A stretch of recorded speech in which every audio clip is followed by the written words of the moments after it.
Om Shivachidambaram. On Vijayadashmi of 2025, I want to review a very important book for the Hindu Dharma. This is the book, Swayambodha and Shatrubodha, Hindu View of Self and the World by Pankaj Saxena. Let me be clear that I know Pankaj. He's my Facebook friend. He's not a personal friend, but I know him and I like his work.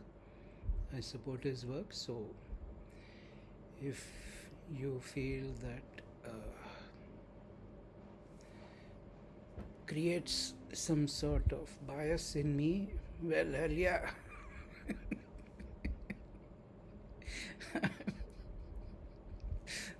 Of course, I am biased in his favor.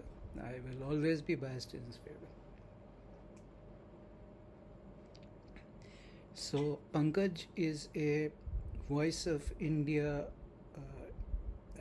from the school of the Voice of India, which means essentially he bases all his thinking about social issues regarding Hindus and Hindu Dharma and our place in the world on the works of essentially Sri Sritaram Goel and Sri Ram Sarup, who are both thinkers that are criminally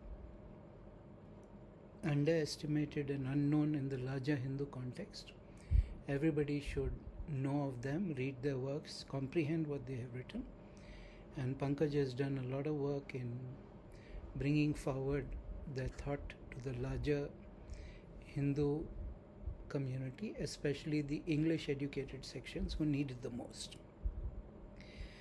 Pankaj has also, on his own volition and on his own dime, he has documented nearly every single classical Hindu temple in the state of Karnataka, which is something, an act of seva that is really Himalayan. People don't appreciate that Hindu Dharma is being kept alive by the amateurs, not by the professionals. The people who should actually work on these fields are all deracinated and secularized.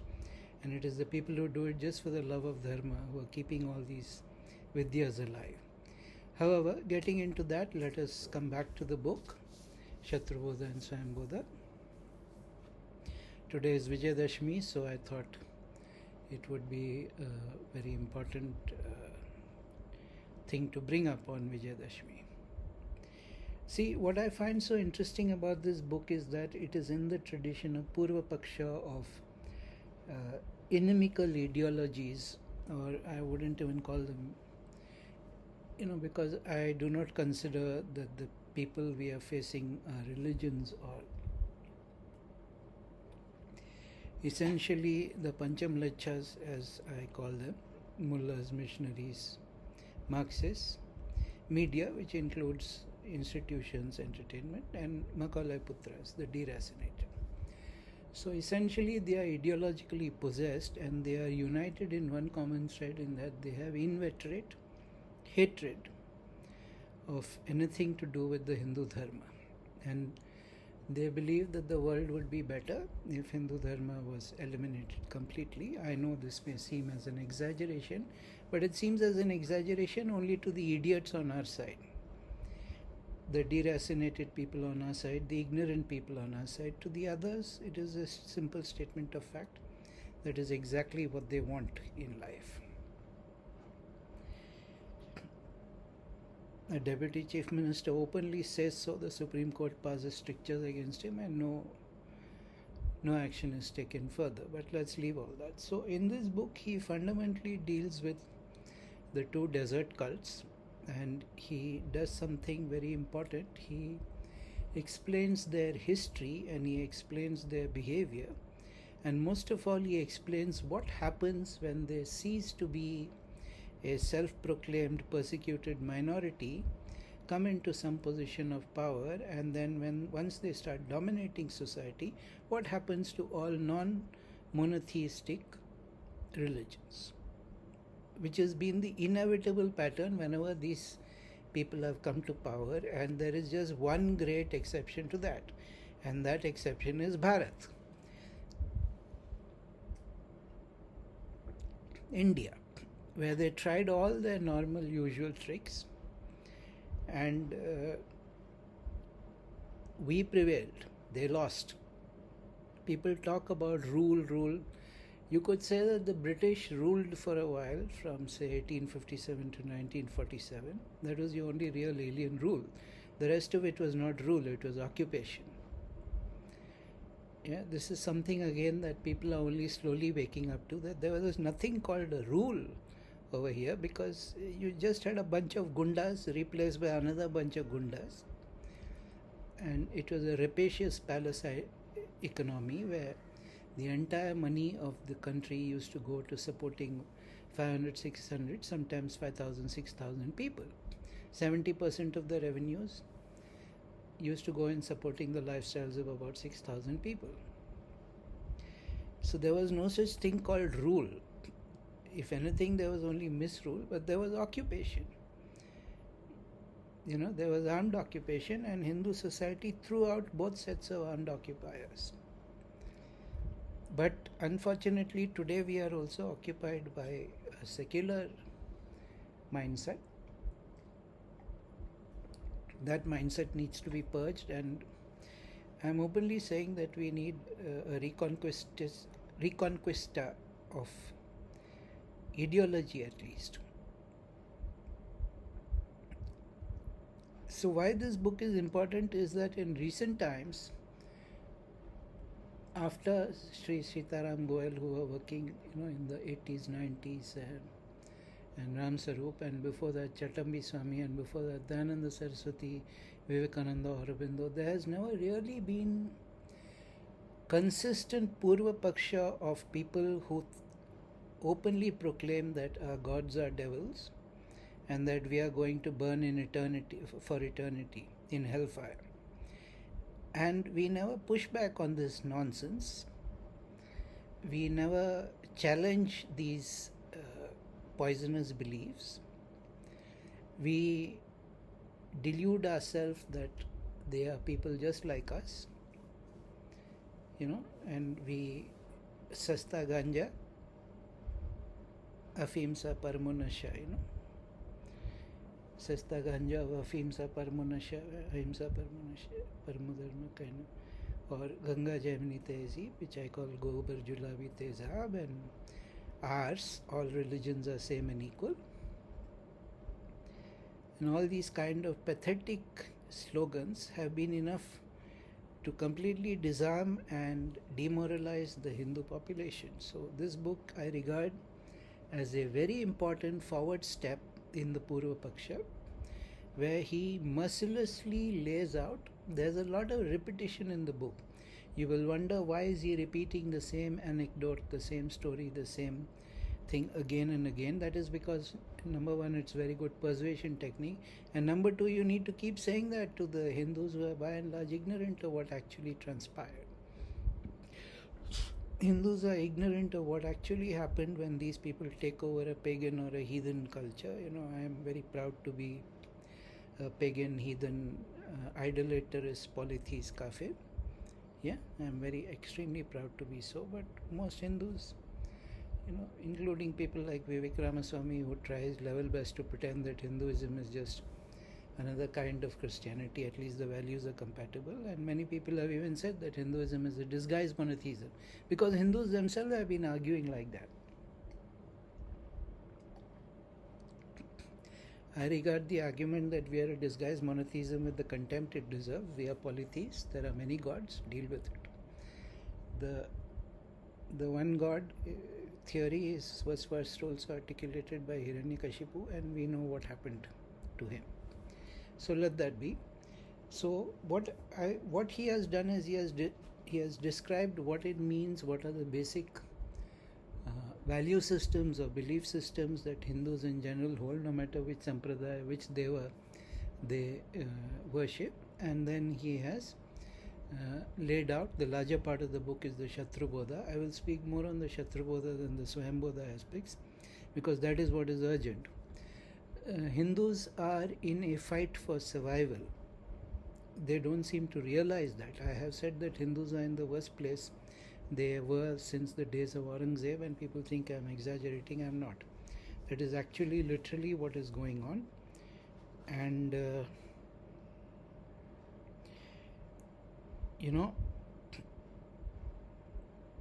there is no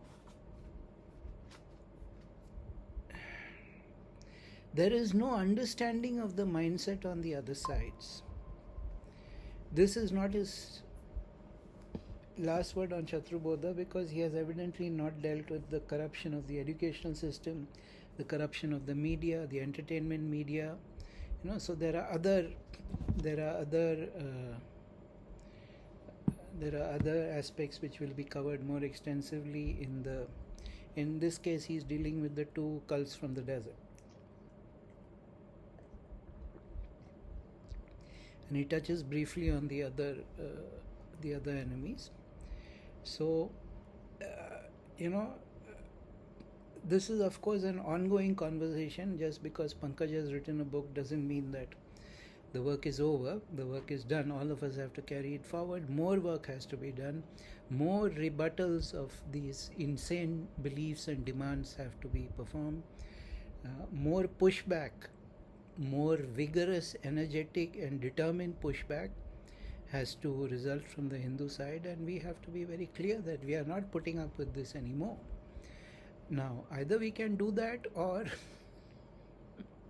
we go on at the back. On the back of the book, there is one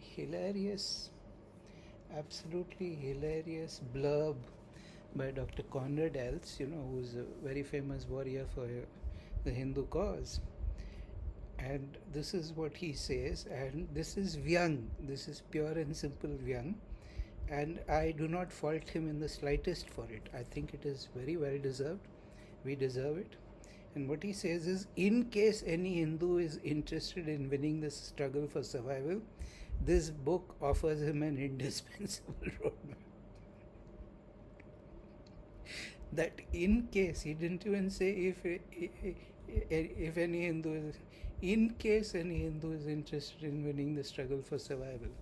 Because he can see, just as I can see, is that the vast majority of Hindus don't even know that they are in a struggle for survival.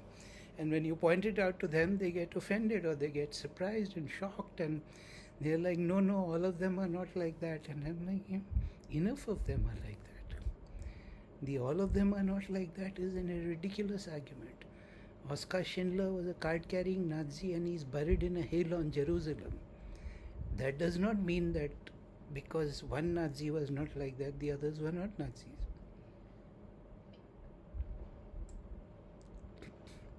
So I found that little Vyang, that one blurb, to be so insightful and to be so brilliant. As it was, he's an outsider. He did not convert to Hinduism, though he at one time seriously contemplated it. He's still a friend of Hindus, though he's very critical of Hindus. Part of that is advancing age, and part of that is tiredness with the eternal nonsense that no matter how much you argue, no matter how much the facts and evidence are pointed out to the Hindus, they continue to, not Hindus, that is too far to say, but a significant section of them continue to live in delusion and denial. So anybody would lose their temper. I mean, I have said much worse things, but I love the level of Vyang in that, where he just... So the global community, the sense of religion above all that other faiths display, and the sense of not extra territorial, but what Pankaj has brought out repeatedly is that they may have their personal differences in the various sects. He has articulated all the multiple sects in both the religions and how they fight with themselves, not over the theology, but he has pointed out something that I don't think many people have pointed out before him, which is why I regarded the book as interesting. He has pointed out that when it comes to Hindus, right, when it comes to the outsider, they always unite. They may have their personal differences, their theological differences. They may even ending up killing each other.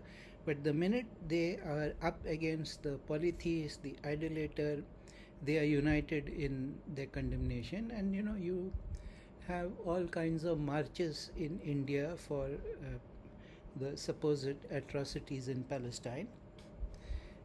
When you lose a war you started, that's called defeat, that's not genocide. So my sympathy when you live stream the atrocities you're committing and you're very proud and you're calling your parents up to boast for it, and there are people in our country who seem to regard all that as perfectly reasonable behavior.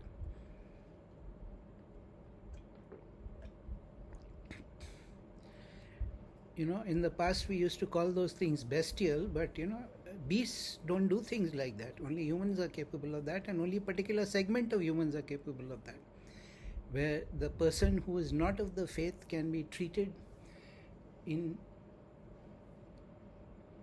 It is not a question of othering, it is a question of denying the very basic humanity of, and to try and convince our side that this is how they view you. I mean, it should be enough that they say that you're going to burn and be barbecued and tortured and, for eternity. There was one early Christian father who actually said, father means somebody who's a prelate of the church, the early church, and said one of the pleasures of heaven would be to look down and witness the torments of the damned. Now these are supposed to be moral people, these are supposed to be religious people, this is what salvation is supposed to be, this kind of sadistic pleasure in the torments of some, and for eternity. You get a life of 70 years, 60 years, you may have done something that they don't agree, and you may have been an exemplary human being, you may have done nothing wrong at all, but because you don't accept the faith, you will be tortured for eternity. Yeah, this is the notion of God that we are expected to believe is the same and the equal as our gods. No, we are not going to do that. We are not going to accept such a belief system as valid. And if you don't like it, too bad for you. We are done being nice. We tried being nice and it didn't work. We are not interested in being nice anymore. And if you try tricks with us, then you won't like the pushback. So there are these points which he repeatedly hammers away. They are not new to me, so in the beginning I was feeling like, why is he belaboring this? Why is he belaboring this? But then I began to understand that this needs to be done, because this is something so alien to the average person on our side. The average Hindu regards these kind of things as so alien that it is only by constant repetition you begin to even get them open to the possibility that people think this way.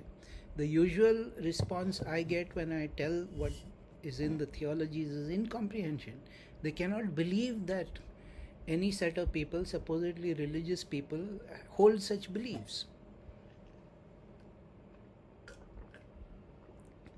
This is what Jordan Peterson famously said about the naively innocent are helpless when they are faced with the malevolent, and this is the best. Of course, he himself has become one of the malevolent, unfortunately. I mean, platforming that absolutely wild person like Vishal Mangalwadi, whatever his name was, complete missionary rascal, and Peterson swallowing all the lies that man is saying like mother's milk. So, yeah. In the end, mlechas will mlech. It's an unfortunate truth. Now, one thing that Pankaj Saxena points out in this book, which again I find to be very, very, very interesting, is that he points out how conversion away from the Hindu religion and into these two desert religions breaks the pancharinas. And this becomes a very... I have never seen anybody argue that conversion destroys the rinas and therefore it is to be opposed. So I believe that is a very important and a very significant breakthrough that he has made. And so rinas maintain Ritha. Ritha is the general order of the cosmos, the correct way of the gods, the moral conduct of man. So the gods protect Ritha, and the Pancharinas are how human beings protect the Ritha. So there are 5 kinds of Rina. There is Deva Rina, Rishi Rina, Pitru Rina, Ritu Rina, Bhuta Rina. The debt paid to deities, sages, scholars, ancestors, fellow human beings, and nature. So what he argues, and he argues pretty cogently, is that when we convert, we move away from all of these rinas. And in a sense, it is a very deep betrayal, it is a soul betrayal.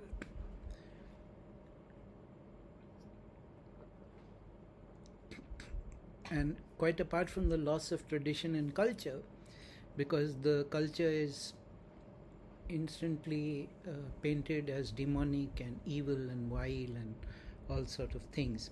But Deva Rishi, Pitru, Rutu, Bhuta, Ruru, Bhuta.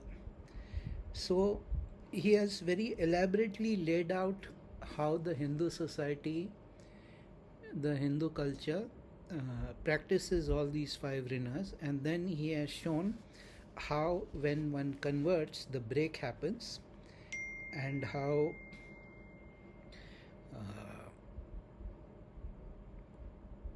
well, now begins the abomination of desolation.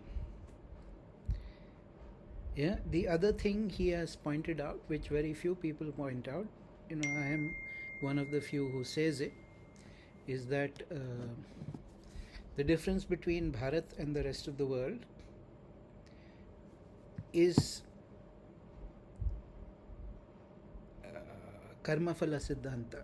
The notion of Karmafala is what distinguishes and makes Bharat unique from the rest of the world. And of course these the Shatrubodha, the Shatru side, do not believe in Karmafala. They are all essentially atheists. And so the Karmafala Siddhanta, as pointed out by many commentators, Western commentators, is they are very puzzled that nobody, not Hindu, not Buddhist, not Jain, nobody ever bothered to lay out a justification for Karmafala Siddhanta. They just took it as axiomatic and moved on. And of course, the consequence of believing in the Karmafala is that you have to believe in rebirth, reincarnation, that you come back multiple times, which again goes violently against the one life and eternal judgment paradigm. So there is no reconciliation, there can be no peace, there can be no understanding between such violently opposed.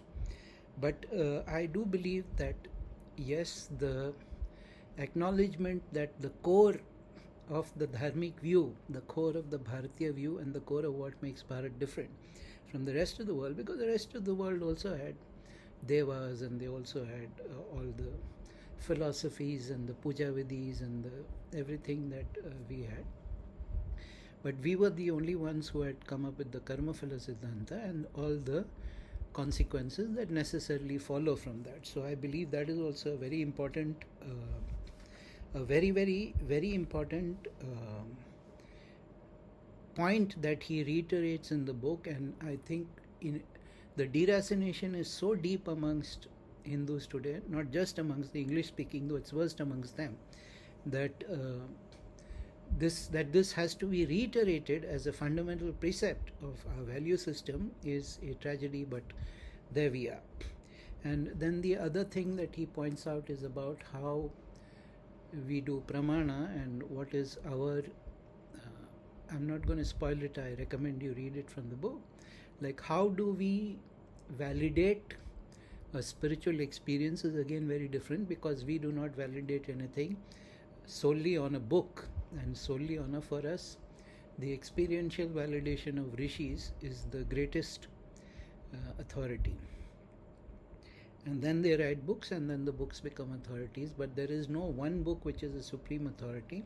There is no one person who is a supreme authority, though those kind of cults also exist in us, but they were never serious, they were never taken So there is something on page 23 where I would recommend everybody read it. This Sri Ram Sarup in his book on Hinduism, The Ancient Sages Studied Man. And for that they started with themselves. They turned their gaze inward and found there a vast internal life. Going still deeper, they discovered beyond them another life principle. They found another life principle which takes another language to describe. They found it self-existent, bodiless, pure, luminous and conscious. They found that it is in some way unborn and undying, that it does not come along with the body, nor does it die with that. It is beyond sorrow and decay, that it shines within and knows itself as self-evident. So I would recommend everybody read those things, and I would recommend everybody read Sri Ram Sarup on Hinduism. But yeah, this is a fundamentally irreconcilable view even with the modern way of looking at life and existence. The so-called scientific paradigm, which is essentially okay. Then he has some interesting, because he's very knowledgeable about temples, he has some interesting notions about how the temples are constructed the way they are, why the outer prakaras of the temple are well lit up, well illuminated, and as you go inside and come to the Garbhagriha, there is darkness. That is on page 42. I recommend again that you read that, because again it is a tragedy that this kind of cultural vidya is totally gone, and these things have to be reiterated for the deracinated. Yeah, Pankaj is also doing the same work that I am doing, converting Hindus to Hinduism, which is Swami Chinmayananda's life mission. So I would recommend people look that. Like I said, I'm going to essentially skip over the Swayambodha parts. On page 124, he has an interesting observation. Hindu individuals have been convinced again and again by the leftists that they should pay attention to career and life and not to the communal fight of some political Hindus. Hindu communities have been convinced by the politicians that their jati is the highest unit and an end in itself, that the fight between Hindus and other groups is not their fight and they should not pay any attention to it. Hindus living in Hindu majority states have been convinced by the de-Hinduizing narrative of decades that the plight of Hindus living in Hindu states where Hindus are a minority is not their problem. Hindus have been convinced by their enemies that they are just individuals and at best members of the caste and nothing more, and any force that tries to unite Hindus is a conspiracy of evil Hindutvites. Again, nothing wrong with that. That is absolutely the truth. And then there is some pretty harsh stuff that Sri Ram Sarup wrote of Hindu literalists. I would suggest that you read all those things yourself. Yeah. Then we have the famous Will Durant quote, which are famous only amongst Hindus. Will Durant has been forgotten by most of the world. But the Islamic conquest of India is probably the bloodiest story in history. It is a discouraging tale.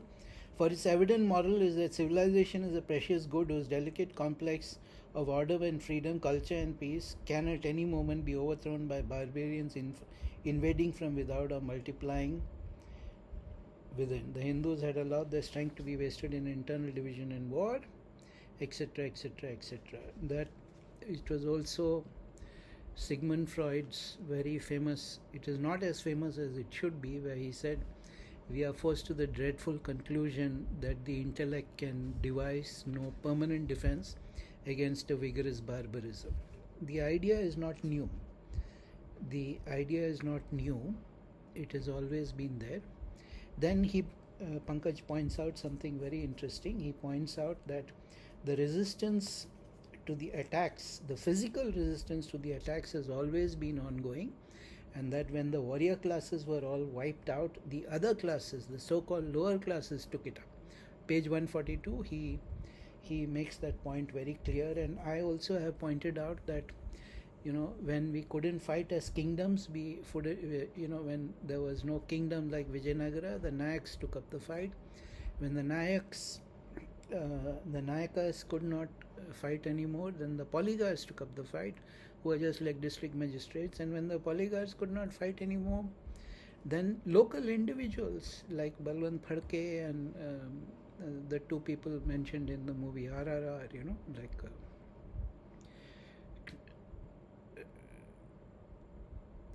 individual revolution. So the resistance was always common. So this is again something that Hindus miss. We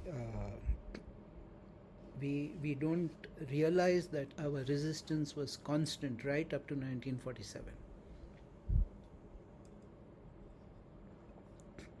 And now it seems that our resistance is minimal.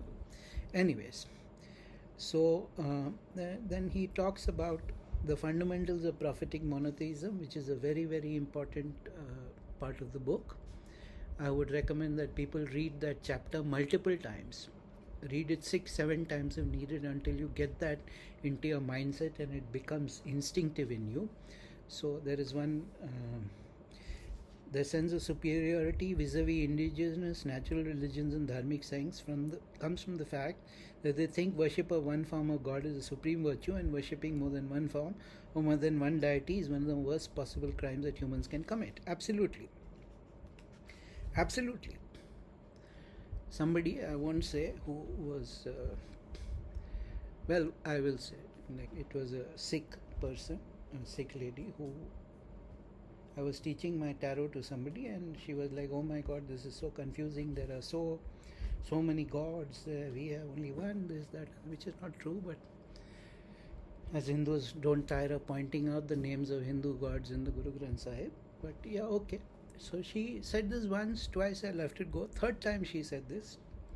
And I snapped back that Hindus are not responsible for the spiritual poverty of other faiths. And that was the end of that. You have only one God. वो हमारा problem कैसा है? We have many. We will always have many. Okay. Then he also mentions in that chapter how the Roman intellectuals couldn't believe that anybody was taking Christianity seriously. They had profound distaste for such a concept of God, and they also regarded it as a very foolish and stupid thing. That again, I don't want to spoil it.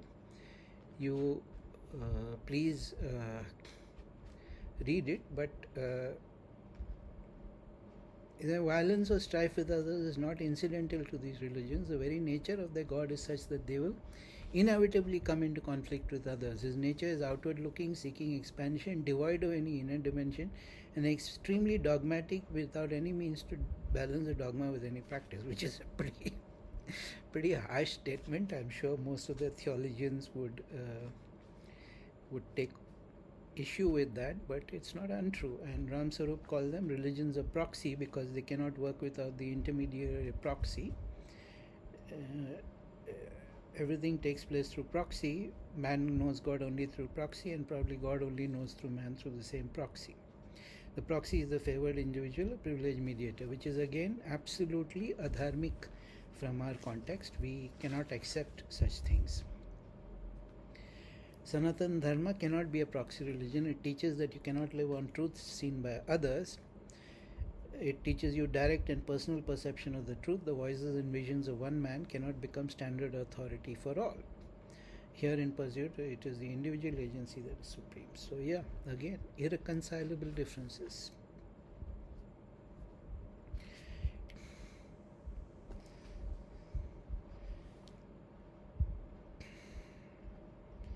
So yeah, that is the part of the Swayambodha. Here is one very interesting quotation that Ram Sarup has said. Where again, we are still on the fundamentals of prophetic monotheism.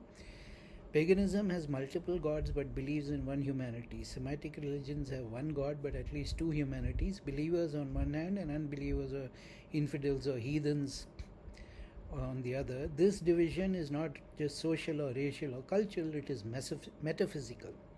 Believers owe nothing to infidels, not even ordinary ethical behavior. This is the core of the problem articulated brilliantly, and this is something that Hindus simply do not wish to take on board.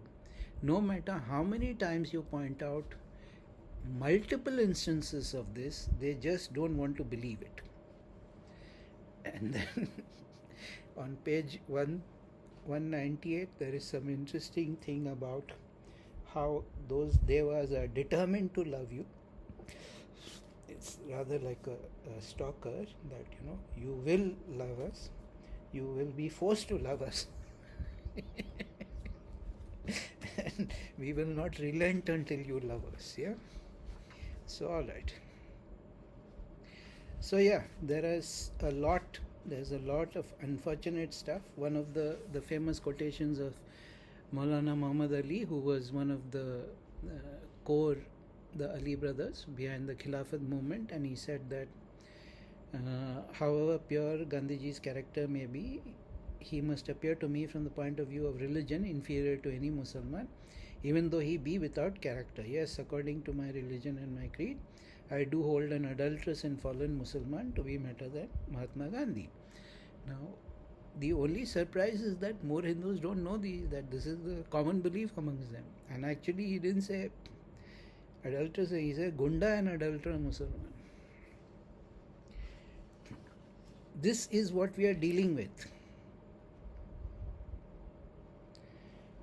And for a Hindu, the belief, the theology that just belief is sufficient, action doesn't count, that you can just do whatever you please, and then if you repent and you accept somebody, you accept a religion or you accept a savior, and then all your past karma is wiped out and you go to heaven. Whereas an exemplary pagan, an exemplary idolater who has never done anything wrong in life will still burn in hell. This is something that is, anyways, what is the point? You cannot argue, you cannot argue with such a mindset, because it is ideological possession. It is ideological possession, and you simply cannot argue with this kind of thing. So yeah, I have multiple evidences, but I don't wish to go into that, because what is the point? Then he makes one very important and interesting point that which most Hindus don't know, that according to one particular religion, we are trespassers because their God has given them dominion over the whole world. So any land that we hold is actually held against, they are the rightful owners and we are the trespassers on that, so taking it from us. And also, if they ever came and put a tent for 5 minutes on any piece of land, it belongs to them forever. You know which religion we are talking about. This is actually still. So when the whole Ram Janmabhoomi issue happened, when there was an illegal structure built on usurped land, and the Hindus got rid of it and restored the temple. They are threatening on Twitter and things like that, when it is our time, we will again. Anyways, and he has also mentioned on page 235 about the Egyptian pharaoh Akhenaten, who ordered that the worship of all gods stop and only Ra, or Aten, one of the forms of Ra, was to be worshipped. And he succeeded for a while. He even built a new city and things like that. He was probably the first human monotheist. Hiranyakashipu was the first non-human being who was a monotheist. Then, I always knew the Egyptians were a great people, but I didn't know how cool and how great they were, because when this fellow died, they erased all his names. They abandoned his new monotheistic religion. They erased all his names from all the lists of kings, and after that he was only referred to as the great criminal. Like I said, the Egyptians were a very great people, but I didn't know how great. That part is not mentioned in Pankaj's book, but yeah, I am adding that as my value add. Yeah. Okay. So it is very clear that these religions are not traditions. They are forces that want to destroy dharmic tradition and all its customs and practicing, by forcing the converts to abandon their duties towards everything they hold dear and sacred and become irresponsible towards the environment and fellow humans. Any place where monotheism dominates, it will not let the inhabitants complete their runanubandhas. And we can see what is happening in Pakistan and Bangladesh. What is the fate in store for us if we ever lose our majority, if we ever lose our power. What is happening to them is just a preview of what is waiting in store for us. So one final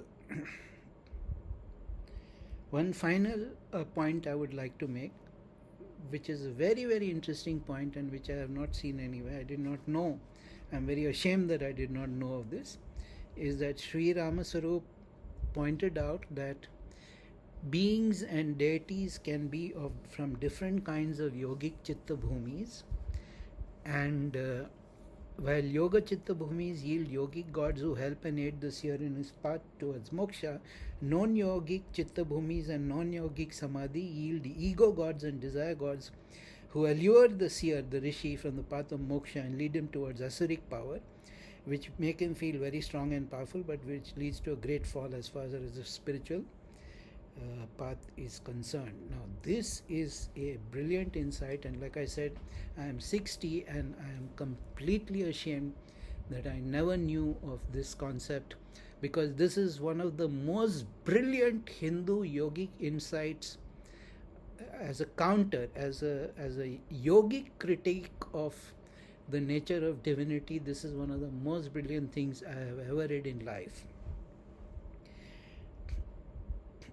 The God arising from yogic chitta bhumi is free actually and potentially from all limiting qualities like desire, aversion, anchoring, ego and nescience, free from all actions and consequences, past, present, future or latent. He is untouched by klesha karma, vipalva. Okay, yeah. This is not the case with the gods who arise from non-yogic chitta bhumis and non-yogic samadhis. They are egotistical, angry, jealous, covetous and cruel. These gods have very sharp likes and dislikes. They bestow bounties on chosen people and have other tendencies pertaining to lower stages of consciousness. It is fantastic. It is, to me, the greatest value of the book is just in that one insight. So we would regard that as Maya, as illusion, and it is our duty to free the deep-seated illusion. Yeah. So then finally Pankaj makes a very important point that when we were confronted with Islam, we had a category crisis in Indian society since we did not know where to place it. No Purva Paksha was done of Islam because we did not even regard that as a religion. We just regarded it as some kind of barbarous, bloodthirsty political movement. They just come, they don't talk, they destroy. So the Purva Paksha, and also he points out something more interesting, is that the usual experience of pagan cultures with the monotheistic religions is Christianity, Judaism, then Christianity, then Islam. Whereas for us it was the other way around. The Turkic, the Arabic and the Turkic crowds came first, and then the Europeans came. So, like the category crisis that he says is again a very insightful thing, and something that mostly we do not understand, that we did not know how to deal with this because this was so alien to us, this was so incomprehensible to us, that we didn't. And then he has a whole chapter called The Long Arc of Christianity, which I would recommend everybody to, because everything that we see Muslims doing today, the Christians did first. Yeah, abusing other religions, coming out on the street, destroying the temples when they have power. So again we need to so I've already gone on for nearly an hour. Like I said, I heartily recommend the book. I would ask you to please engage with it. Don't do a cursory reading and be over. Engage with the book. Read it multiple times. Let it seep into your consciousness. Let all the concepts articulated there become very deeply embedded in your consciousness, and live those. We are under attack from all the institutions of governance are biased against us. Our temples are not free. Conversions are rampant because we cannot provide education and hospital care to a community because our funds are locked up. There are so many, and we don't have the intellectual tools to fight. This is one very great contribution for the intellectual tool, and we don't have the gumption to fight in other ways also. Shastra is completely lacking. But first of all, we don't understand ourselves when we don't understand the other. Shatrubodha is zero. Even the word Shatrubodha has come into consciousness only in the last 6-7 years. Before that, we didn't even have the concept of the other. We were living in this fool's paradise.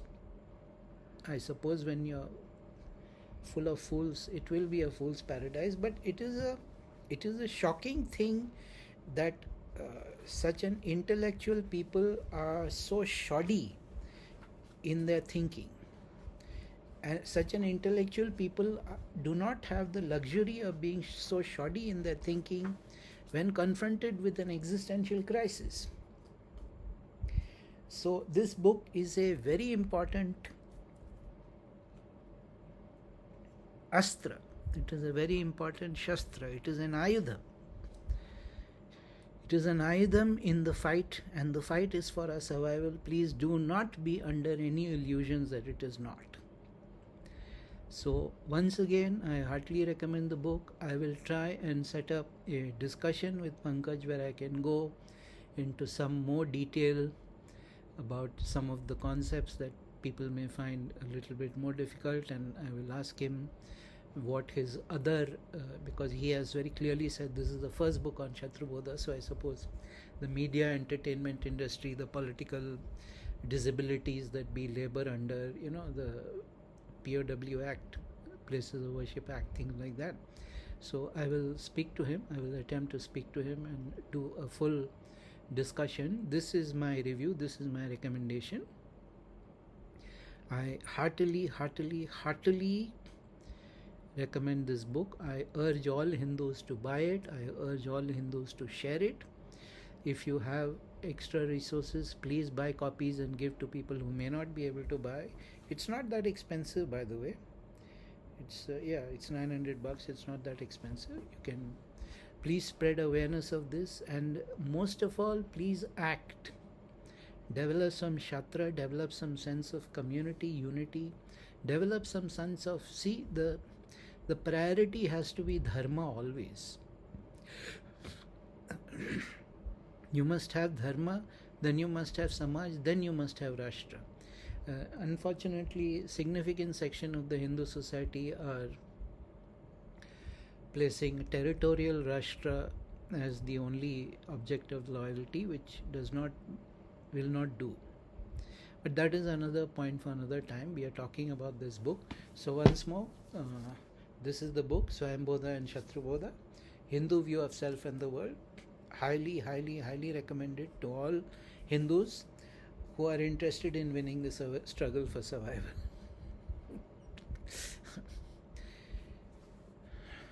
I wish all of you very auspicious and Shakti-filled Vijayadashami. Dharma will prevail in the end, but dharmiks have to do their part. Sarvam Shivamaya.